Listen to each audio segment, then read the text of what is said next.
Ang mabuting balita ng Panginoon ayon kay San Mateo. Noong panahong iyon, sinabi ni Jesus, "Lumapit kayo sa akin, kayong lahat na napapagal at nabibigatan sa inyong pasanin, at kayo'y pagpapahingahin ko. Pasanin ninyo ang aking pamatok at mag-aral kayo sa akin. Ako'y maamo at mababang loob, at makasusumpong kayo ng kapahingahan para sa inyong kaluluwa. Sapagkat maginhawang dalhin ang aking pamatok, at magaan ang pasaning ibibigay ko sa inyo." Ang mabuting balita ng Panginoon. Pinupuri ka namin, Panginoong Hesukristo. Sapagkat maginhawang dalhin ang aking pamatok at magaan ang pasaning ibibigay ko sa inyo.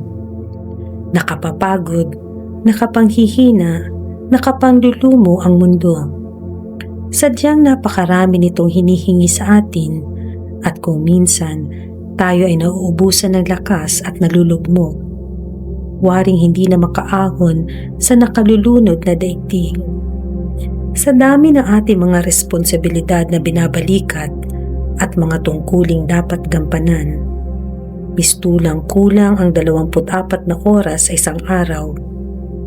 Tunay nga na mahirap ang paglalakbay dito sa lupa. Kailangan natin si Kristo na kaagapay natin sa lahat ng hamon, anumang panahon. Hindi niya tayo pababayaan o iiwan kailanman.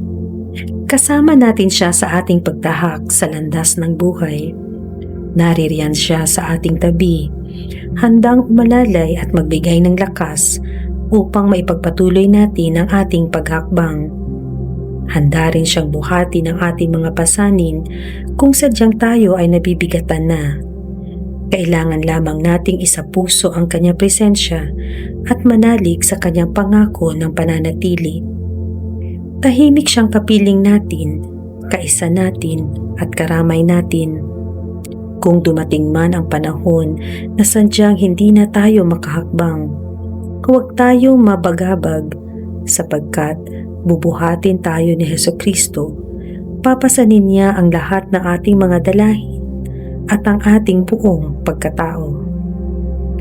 Pag-ibayuhin natin ang pagtulong sa ating kapwang nangangailangan sa pamamagitan ng pagbibigay sa kanila ng oras sa mga panahong wala silang masandalan.